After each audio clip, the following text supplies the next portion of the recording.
Hello, guys. Welcome to another episode of the Commerce Lab by Ecomcy, the place of everything related to Amazon FBA private label and e-commerce. My name is Vincenzo Toscano, your host, founder, and CEO of Ecomcy. And today we're bringing our special guest. His name is Matt from Eightx, which is a company that specializes on everything to do with understanding your e-commerce business and help you manage the cash flow around that. Cash flow is king. If you don't have a cash flow, business dies. And that's what I want to talk today. Like, I really want to deal down into the details. What are some of the tips? What are some of the mistakes also, a founders do within the e-commerce business that don't allow them to manage the cash flow effectively? So, Matt, it's a pleasure to have you here on the show. How you doing, my Th- friend? I'm doing great. Thank you so much for having me. Thank you for being here, man. I'm super excited to, learn more about, how effectively, manage the cash flow of a business because I feel people worry too much about having the right product, having the right advertisement strategy, having the right marketplace, but then all that comes down to pieces if you don't have the Yeah. cash flow to sustain the growth. So before we dive into that, though, I would like to, learn more about you and what your company does. I'm sure people will be intrigued to, learn from the journey. Yeah. Sure. Yeah. I mean, I was a CFO for 5 years for a private equity group. So we did a lot of investing. We did private lending, and so that's really where I got into the world of cash flow. So I got to do cash flow for our company, but also looking at cash flow and finances for the places the people we invested in.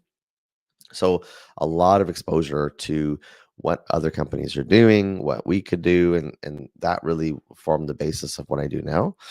And then near the end of my time there, I had a friend that just said, "Hey, could you help me with cash flow for my business?" Hmm. Um, and and yeah, I went and I helped him and his wife with their brand, and we helped him a lot. And it was so Awesome. much fun because I wasn't just making money for this investor group, but I was making money for a friend of mine and who owned a small Mm, business that we wanted to succeed. So a- after that first kind of project with my friend is when I was like, okay, I'm going to do this as a job. mhm. So it took a couple of years after that, but then I started full time in 2021, and now we're supporting, I think, 30 ecom businesses around the world, and helping people make more money, have more cash, have less stress is the whole plan. That's so cool, man. And tell me a little bit about why is focus on cash flow? Like, what made you so interested around cash flow? I'm sure it was due to you figuring out throughout your journey, like cash flow is king. But what made you like really diving into? You know what? I really want to help e-commerce founders to figure out the cash flow. Yeah. Yeah, so I had this experience where I was working with one of these in the private equity group. We had a Mm, business that I was working with, and the way this business worked was they had quite a bit of revenue, they had quite a bit of mhm. profit, and it was a construction Yep. development company. And the way that the payment terms were meant that we could make a lot of profit, but we Mhm. were gonna run out of money before we collected the payments. And so Mm, what I noticed was about 18 months from when I figured this out is when we would go bankrupt because we didn't have enough money. mhm. And then I kind of highlighted that to the folks in the team there, and we made a plan to change it. And in about 9 months, we basically figured out a way to restructure how we're doing things such that we had enough cash. And yeah, and that business still around today, doing well. Nice. Good. So that was probably, The I mean, pivoting moment. it was Yeah. pivotal, yeah, because like I saw how much profit we're making, and it was the payment Mhm. terms that killed us. That would have Awesome. killed us anyway. Hmm. Good. So now, being said that, and the experience, of course, you have gone through in terms of your own, journey, and at the same time now the e-commerce business that you manage. I guess one of the first questions I would like to ask you is like, what are some of the big mistakes sellers and founders are doing with the e-commerce business? Because I'm sure a lot of people listening and watching this episode right now, like doing things that is in a negative way affecting their cash flow, and sometimes Hmm. can be small things that they don't even realize that in the long term can be a huge drawback in terms of the growth of their business. So what are some of those elements you will say you usually identify that people are doing wrong when it comes to cash flow? Yeah. Yeah. So one that is maybe counterintuitive that I see pretty often is when someone is having success selling sort of their main thing. Let's say it's, I don't know, like Mm-hmm. water bottles or whatever, right? Mm-hmm. So they're selling this main thing, it's going quite well. And they're like, okay, well, now we want to increase our LTV and our repurchase rates on our AOV. So we're going to add new SKUs Mm-hmm. that are not in the same necessarily the same thing. And then they invest in the product development and they buy the new SKUs and they turn quite slowly and they still try to sell them. But what happens is, imagine you're taking a bag of cash and you're putting it on a shelf, and now you can't touch that cash because it's stuck there and you have to wait to sell it. And so, slow moving SKUs is one of the biggest things that I see lately where Mm-hmm. people could unlock cash a lot faster. And Okay. again, I mean, I think it's okay to do one thing really, really well, and Mm-hmm. then you don't have to try to do a bunch of other things. Um, and financially speaking, what I'm saying is, yeah, people are just leaving bags of cash Yeah. on the shelf because they're trying Yeah. to bump LTV, but it's not really working, not Yeah. materially. Yeah. Um, that's a big one right now. Yeah, Yeah. I see that a lot as well with brands that we manage. Like, and I think I think for most founders, they assume that's the natural path they have to take as a Yeah. business Yeah. because they think, okay, I have a bestseller now. I wanna develop more bestsellers, but the reality is you're not always gonna have a new products that gonna become bestsellers, right? So Hmm. I guess being said that, like, is there some maybe strategy people can do where they still could launch products, but they can avoid that that situation where, as you say, tie the money down. Maybe what I'm trying to say with this is like, is there certain timelines maybe people have to consider before doing this jump? Like, do they have to really make sure that the main product is very stable before doing the jump, or what is the dynamic? Because I'm sure some people still want to do it, but I guess Yeah. there's certain steps that you have seen in business, like that's the proper way of really diversifying, right?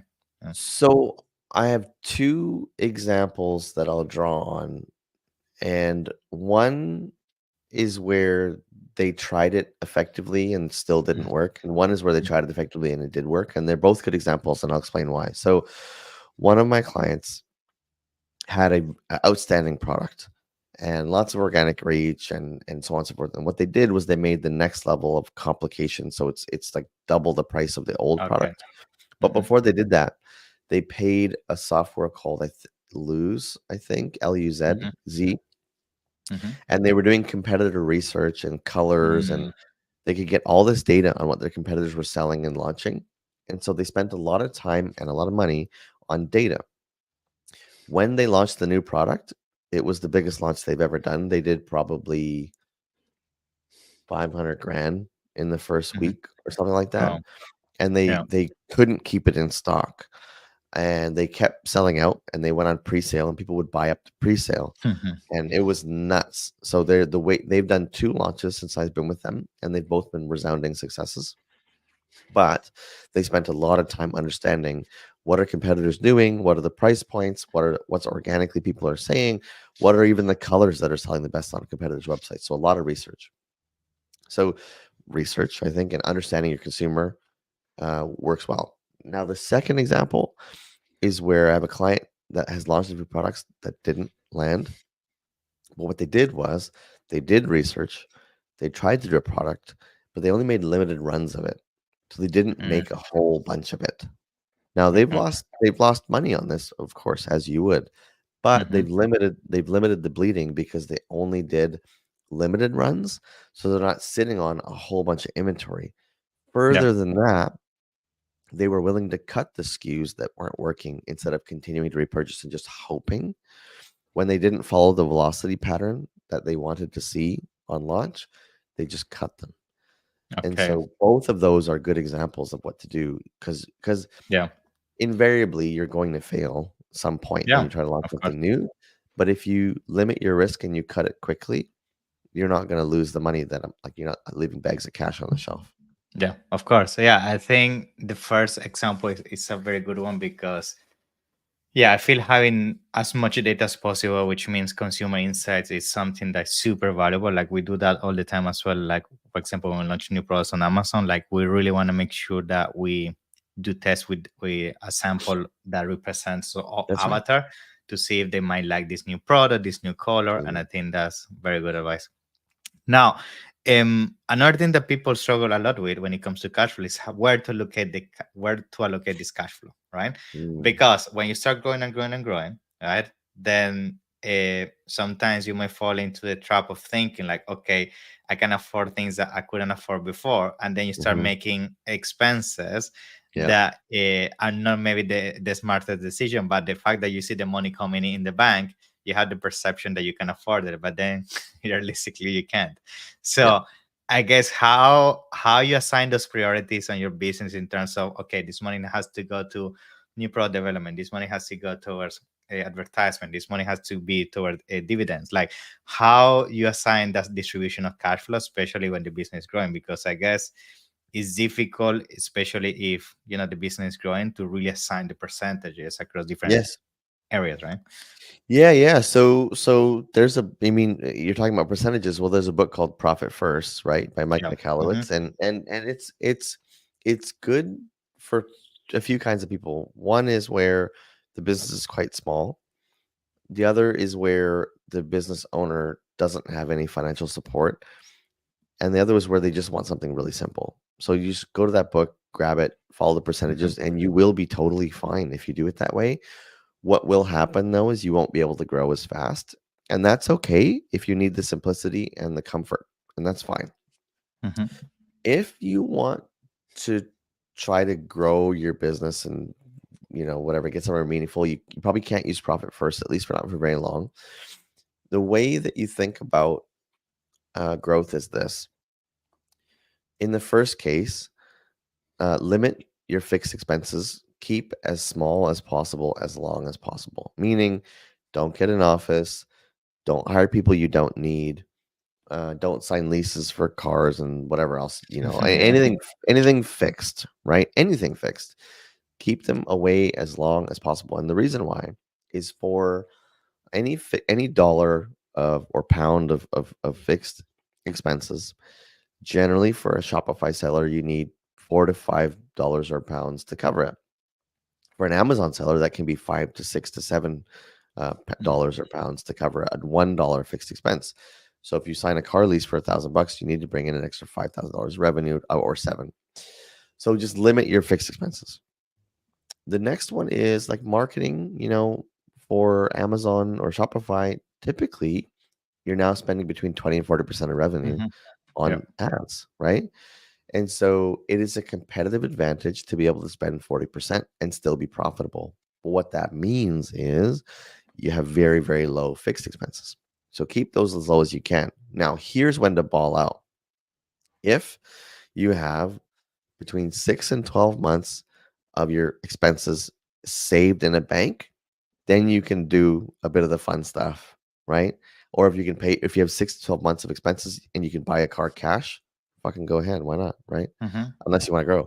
Or could you sign a lease? That's a fixed expense, so still don't sign a lease, but you can afford to ball out when you have that buffer in reserve. Um, and I would say before that, try not to so much because it's just, any business under sort of 10 million, even five, well, maybe 5 million. But anyway, it's not necessarily what I would call stable. And like you just know the business will be there in 2 years, 3 years. You don't know at This 5 can go million. You don't know. sideways. Yeah. It could go Hmm. sideways. And then you're stuck with all this, releases Overhead. and Yeah. overhead. So a key premise that I learned from somebody else recently is to be able to scale down as fast as you scale up. So as you're growing, yeah, scale up, but make sure that if something happens, you can scale down quickly. You have Uh, flexibility, essentially. yeah, and I have a client where we lost 10% of revenue for the year. So if a year's worth of revenue, Yeah. let's say 10 million, our forecast was cut by 1 million with Well, 2 months left in the year, and we're still going to be profitable because we can scale down as fast as we can scale up. okay. Very Yeah. important. Now, I guess it's something that people would like to also get some advice on, especially those Amazon sellers that start to create a team around their business, right? They start to have an overhead, Yeah. they start to have a PPC money and all of that. Like Mhm. what you say is very important. Like, of course, try to keep those expenses as low as possible. But sometimes I get this question all the time as well, like what percentage of revenue I could afford in terms of uh, teams, in terms of wage, right? And Mhm. based on your experience, I would be interested to hear that, like, what percentage of revenue usually a company Yep. should be aiming to allocate towards having employees in terms of going towards salaries, for example. Yeah. If you're a brand selling a product, Hmm. um, the ideal target is under 10%, Wow. Okay. and lower if you can. Okay. Now, again, this changes as you get much, much Yeah. bigger, but I work with clients that are well above 50 million where it's under 10%. Good. And it's a number where, again, you're keeping fixed costs low, which means you can advertise more than your And you can keep competitors. And spending. that's the trick. You know, because if you can only spend 20% of revenue on ads, someone else out there is figuring out how to spend 30, 40, and they're going to outbuy you, right? So 10% under 10 is a great is an advantage. I work with somebody in the EU last year. They're spending 7 or 8 on like 20 Mm, million euros a year. mm, So just try to stay lean. That now yeah. that's hard going for the owner because it means the owners have to Exactly. work very, very hard. Yes, it That's the does. thing. Yeah. Yeah. Exactly. But this is where if you have cash reserves, you have a bit more freedom. So this company that I'm talking about, 20 million euros, they were growing so fast that they didn't have cash reserves because they had to keep buying inventory. But the owners were okay to work that hard. Now, if you as an owner Yeah. don't want to work that hard, You want to be in the beach. you want to be in the beach, grow just a little bit slower, have cash reserves, and then hire the ops manager. Who cares, Yeah. right? It's all about kind of finding what you want and then balancing the needs. But again, if you have reserves, do whatever you want, right? If you have 12 Yeah. months of OPEX in cash, do whatever you want, right? Because you can make any scale up, scale backs within 12 months. If you have 3 months of operating expenses, you have to be more careful because when you fire somebody, sometimes you have to pay them a month of severance or whatever. So then you can't pivot so quickly. It's all Yeah. about balance. If you if Of you want course. to if you want to be in the beach, just grow slower and you'll be fine. And if Yeah. you want to grow super fast and then exit, just work harder and you'll also be fine, right? Of course. Now, in terms of the cash flow game, I think it also creates a big impact when you're trying to also optimize toward an exit, right? Because Yeah. whatever you do in the books, of course, it's going to be reflected in the valuation of your business, right? Mhm. So let's talk a little bit about that because, of course, we always hear this advice from business owners. Oh yes, try to put as many expenses as you can to the business and reduce the profitability and all of that. Yeah. Yeah. But at the same time, that's a very bad advice if you're looking to exit Yeah. because that reduce your numbers and the multiple. So let's talk a little bit about that, like how a person that's preparing to exit should change their view towards cash flow. Another, yeah. Right. So yeah, so very good that you highlighted that. Because it's really prevalent Mm, advice and it's really terrible advice. And there's two reasons why. One is the exit side, but the other is if you don't post a profit, you can't get any loans, especially today. You mhm. used to be able to 2 years ago, 3 years ago, but now you can't get investment and you can't get loans if you have no money. Now, on the selling side, if you can convince your buyer that this was discretionary spending that they will not have to spend, sometimes it's okay, They added but they back. have to they have to Yeah. believe you. If they don't believe you, it doesn't matter. So you're right. You should be careful. Yeah. When you're getting towards an exit, there's a few things that are important, and that is the velocity of your growth and the profitability, and then also how well does the team run without you there. There's three Mm, quite big things. If you're small, don't worry about the team thing. You can't do mhm, much about that until you're above 10 million. That you mm, everyone any buyer knows that you're needed.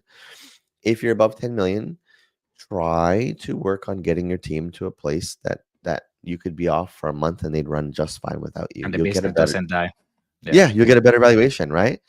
Also, if you can be growing as a brand above 30%, 40% a year, that increases your valuation.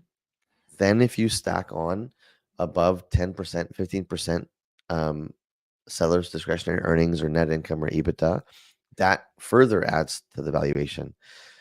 Meaning that not only are you getting more dollars because of 15% EBITDA, but you're getting a higher multiple. So let's Mm, say your business is doing 10 million a year and you're making 1 million profit. Okay. Someone will probably pay you, let's say three four to to five five x X, maybe. 3 to Yeah. 5X. So let's say 5 million. Okay, great. But if you're growing at 40% a year, they might pay you 6.